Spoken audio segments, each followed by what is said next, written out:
السلام عليكم ورحمة الله وبركاته. صاحب يال كسر هذا مركله إيه channel كنا يوتيوب كا FPL Somali.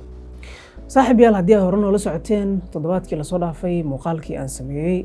وحن كسر قادمي ليج عصب فانتسية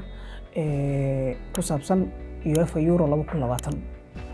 هديه المقال كسروا داونين فلان كر يساريه داو. sidoo kale Facebook iyo Instagram-ka waxaan ku soo qoraynay qoraallo la xiriira qaabka aad isku diiwaan gelin lahayd si aad uga qayb qaadato fantasy-ga cusub sanadkan maadaama UEFA Euro 2020 la ciyaaray sanadka 2021 waxaa jira marka haddii aad u baahan tahay inaad isdiiwaan geliso waxaa jiro sharciyo iyo haddii aad hore u soo ciyaartay FPL-ka oo Fantasy Premier League oo xilli ciyaareedka la soo dhaafay aad soo ciyaartay boggan aad ku xirnayd waxaad og tahay waxyaabaha la mari karo laakiin waxaa jiro isbeddello yar oo ka duwan oo wax yar ayuu kaga duwan yahay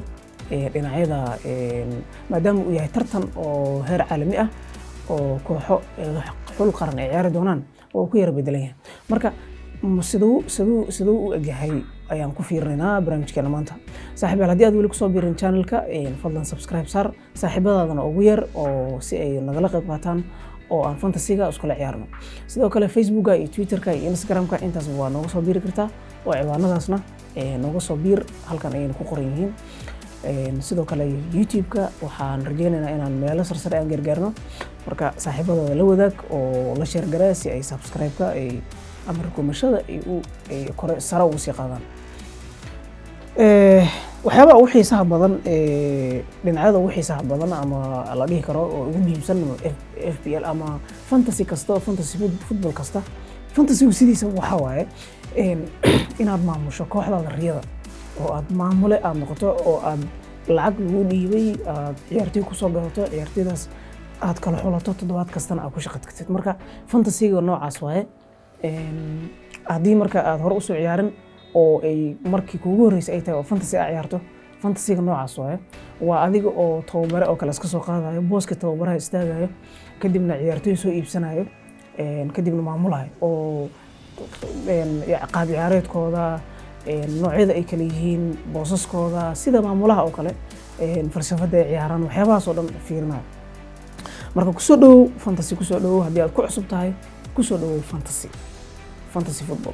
fantasy football manager ayaa la dhahaa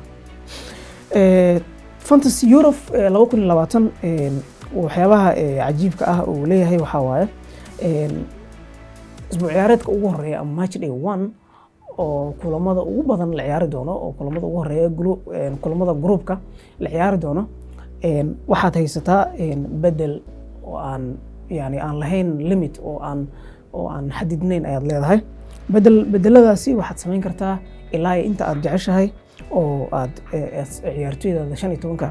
ciyaartoydaasna laba ka mid ah waa goolhaye 5 ka mid ahna waa difaac 5 ka mid ahna waa khad dhexe 3 weerar ah marka 15kaas ciyaartoy ayaad iibsan kartaa ciyaartoydaada sidoo kale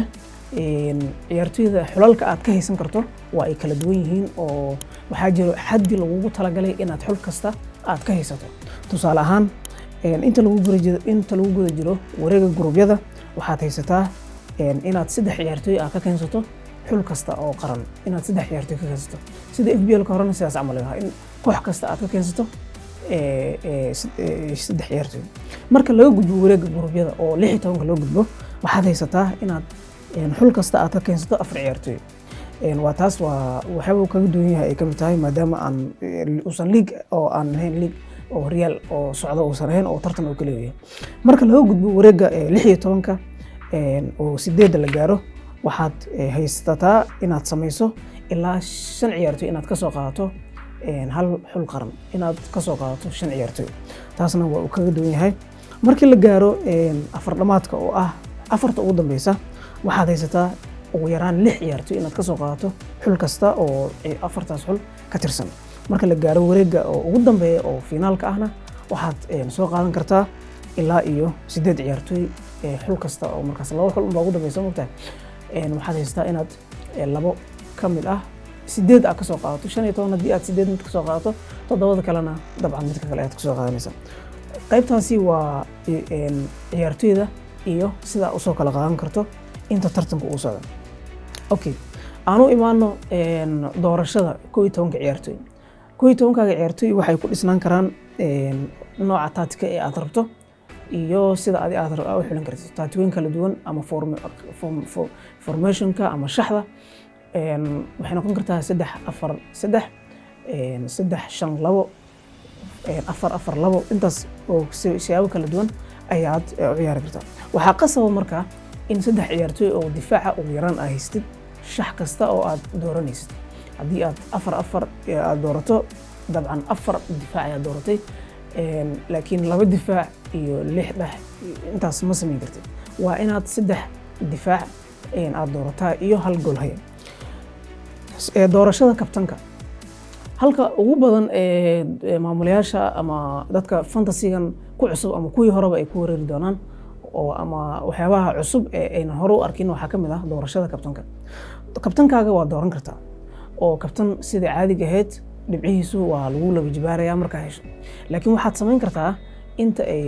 uu socdo kulan ciyaareedka markaas inaad bedel samayn kartid haddii kabtankii aad saaratay xulkiisa qaran uusan ciyaarin waxaad samayn kartaa inta uu socdo match day-ga intuu socdo ayaa waxaad samayn kartaa bedel ayaad samayn kartaa oo kabtan cusub aad ku bedelanaysid waxaa la lahaa manual substitution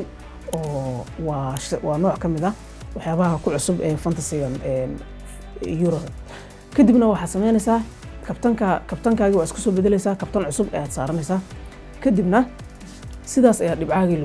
lagu jibaaraya ma jirto vice captain ama kabtan ku-xigeen ma jiro haddii ay dhacdo in kabtankaasi oo aad labaad ee aad saaratayna uusan ciyaarin waxay noqonaysaa in dhibcahaagii oo laba jibaarka aad filaysay inaanan lagu laba jibaarin oo aad kaliya qaadatid dhibcaha oo sida tooska ah oo kaliya aad qaadatid marka mar walba marka waxaa lagula talinayaa in aan kugula talinaynaa in aad dooratid kabtan aad yacni isku hubto qaab ciyaareedkiisuna uu wanaagsan yahay oo aad isleedahay kulamadaas uu ciyaari karaa dhinaca bedelka oo kale waxyaabaha cajiibka ah ee fantasigan oo Euro uu leeyahay waxaa ka mid ah in isbuuc ciyaareedka oo socdo aad bedel samayn kartid oo bedel oo markaa manual ah oo aad kala dooran haddii ciyaaryahan uu dhaawac galo aad maqasho si wararka ay sheegaan inaad soo bedelin kartid oo ciyaaryahan kale oo aad haysatid oo 15 ka mid ah ma samaynaysid la wareegis ma samaynaysid kaliya waxaad ka dooranaysaa 15 markaas aad inta uusan bilaabanin isbuuca aad dooratay taasna waxay ka mid tahay waxyaabaha oo cusub haddii laakiin adigoo bedelada noocaas sameeyey uu ka dhaco waqtiga ama kulan ciyaareedka kan ugu dambeeya la ciyaaro waxa la yiraahdo automatic substitution oo ah in bedel oo automatic oo lagu sameeyo oo yani haddii ciyaartoy uusan dhibcihii ku keenin oo ciyaartoyga kaydka fadhiya lagu soo gelin lahaa markaan laguma sameeyo sababtoo ah manual substitution aad isticmaashay hadda maxaan ku sheegay kabtanka inaad bedel ku samayn kartid inta uu isbuuc ciyaareedka u socdo in ciyaartoyda aad ku samayn kartid bedel inta isbuuc ciyaareedka u socdo sidoo kale labadaas haddii ay dhacaan tusaale kabtanka haddii uusan ciyaarin in kabtanka kale oo dooratay haddana uusan ciyaarin in aan dhibcaha lagu laba jibaarin in bedelka aad samaysatay manualka ah haddii ciyaartoy ka mid ah uusan ciyaarin in dhibcaha lagu dareynin automatic substitution aan lagu samayn automatic substitution ama bedelka oo si automatic lagu soo geliyaa waxa ay shaqeynaysaa oo kaliya hal mar halkaas marna waxa waaye haddii aadan samaysanin manual substitution inta isbuucaasi uu socdo qodobka kale waxa waaye la wareegista ciyaartoyda waa ay kala duwan yihiin oo ciyaartoyda qaabka u helaysid ama bedelada aad samaynaysid waa ay kala duwan yihiin oo maadaama UEFA Euro uu kooban yahay wareega gurubyada wareega 16 wareega 8-dhamaadka 4-dhamaadka iyo finaalka waxaa kala duwan inta aad haysato bedel aad samayn kartid tusaale ahaan inta uusan tartanka bilaabanin oo ah hadda xilliga hadda aan joogno waxaad samayn kartaa bedel oo aan xadidnan ayaa samayn kartaa oo aan wax ku celin aan lahayn budgetkaaga ama qiimaha ay haysatidna waa 105 hadda sida hadda waqtigan 105 ayaa haystaa ilaa 100 inta u dhaxayso wareega gurubyada markii laga baxo wareeg gurubyada inta lagu jiro wareega gurubyada inta lagu jiro waxaad samayn kartaa isbuuc kasta ama kulan ciyaareed kasta waxaad samayn kartaa laba bedel ayaad samayn kartaa ka hor wareega 16 waxaad samayn kartaa hadana bedel aan xadidnayn oo unlimited ah ayaa samayn kartaa. haddana markii la gaaro wareegga afardhamaadka sideed dhamaadka aan dhahay waxaad samayn kartaa 3 bedel. wareegga semifinalka ama afardhamaadka waxaad samayn kartaa 5 bedel. wareegga finaalkana waxaad samayn kartaa 5 bedel. sidaasna bedeladaadu waxa ay noqonayaan kuwo kala duwan oo intaas lagu guda jiro tartanka. mid ayaad xasuusnaanaysaa iyadana in kaliya aad helaysid tusaale ahaan isbuuc kasta midda ka horeyso inaad helaysid hal free ah ama la wareegis xor ah ayaa lagu diiwaangelinaya. tusaale ahaan haddii aad iyadoo wareegga gurubyada oo kale inta ay socotay 2 ayaa haystaa mogtahay. haddii aadan sameynin tusaale ahaan oo bedel aadan sameynin markaas waxaa lagu xisaabinaya oo kaliya hal xor ayaa lagu xisaabinaya. marka hal ku daro marka 2 un bay noqonaysaa. marka 2 kama badinaysid. okay, aan fiirino dhinaca jibaarada haddii aad horey u soo ciyaari jirtay fantasiga. jibaarada waxay ka mid yihiin mid ka mid ah waxyaabaha maamulayaasha ay ku kala hormaraan oo u suura geliya inay ciyaartoy ay ku dhibcaha ay ku badsadaan ay helaan. marka kani waa ka duwan yahay oo jibaaradiisa waa yar yihiin. waxyaabihii jibaaradii triple captainka oo kale aan naqaanay ma jiraan, bench boostiga ma jiro. laakiin waxaa jira wild card oo aad bedel hal mar aad samayn kartid.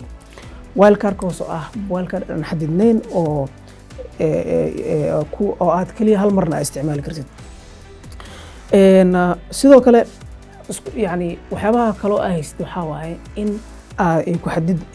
ku xadidaynin qiimaha, inuusan ku xadidaynin markaas aad samaynaysid. waana waxay ka mid tahay waxyaabaha cusub fantasy Euro Fantasy 2020 uu kaga duwan yahay. haddii aan fiirino dhinaca dhibcaha ama helitaanka dhibcaha, sidee dhibcaha lagu helaa? su-aashan sidoo kale waxaan isku dayay in aan maamulayaal badan, saaxiibo badan oo ku xiran bogga fantasy FBL Soomaali ku xiran aan uga jawaabo, inkastoo aan waqti u helin, laakiin fursaddan ayaa uga faa'iidaysanaya. fantasiga sideedaba dhibcaha sidee lagu helaa? su-aal muhiim waaye. Euro Fantasy 2020 kasoo muuqashada in garoonka qofka uu kasoo muuqdo waxa uu leeyahay 1 dhibic. in tartamaha ama ciyaartoyga uu ciyaaro 60 daqiiqo waxa uu ku helayaa 2 dhibcood. goolasha laga dhaliyo diilinta banaankeeda waxa uu ku helayaa 1 dhibic. caawinta waxa uu ku helayaa 3 dhibic. haddii uu qofkaas tusaale ahaan haddii ciyaartoy uu ku guuleysto rigoore haddii ku guuleysto waxa uu helayaa 2 dhibcood. haddii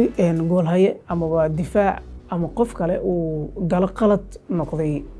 rigoore waxaa laga jarayaa 1 dhibic ayaa laga jarayaa. haddii tusaale ahaan ciyaartoyna uu misgareeyo amaba uu cuno rigoore waxaa laga jarayaa 2 dhibcood. jaalle haddii loo taago ciyaartoygana waxaa laga jarayaa 1 dhibic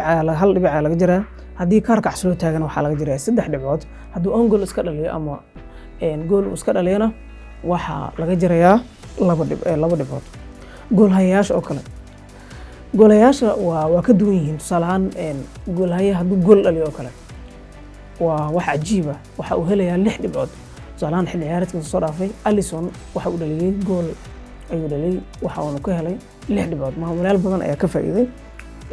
barnaamijkiisa aan kaga soo hadlayna halkan uu saaran yahay, ayadana dib u fiiri. haddii goolhayaha uu ilaaliyo shabaqiisa waxa uu helayaa 4 dhibcood. haddii 2 gool laga dhaliyo goolhayaha waxaa laga jarayaa 1 dhibic. qadka dhexe, ciyaartoyda qadka dhexe haddii ay gool dhaliyaan waxa ay helayaan 5 dhibcood. haddii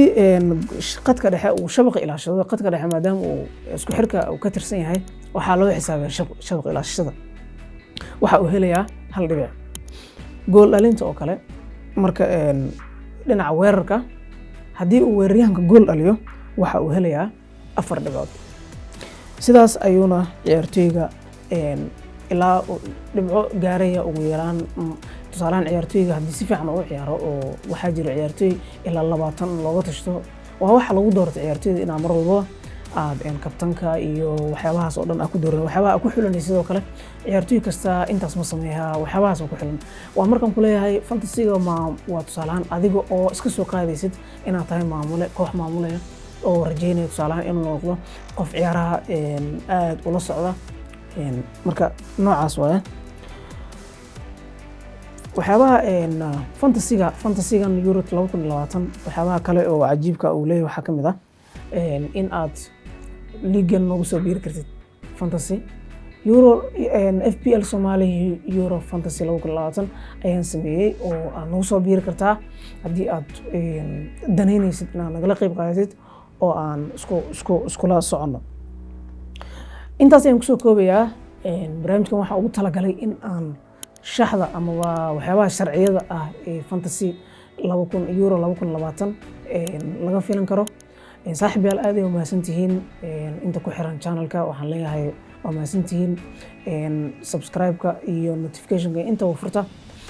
sidoo kale saaxiibadiina la wadaaga dhinacyada Facebook-ga Instagram-ka iyo Twitter-ka nagu soo biira aad ay mahadsantihiin wassalaamu calaykum waraxmatullaahi wabarakaatuh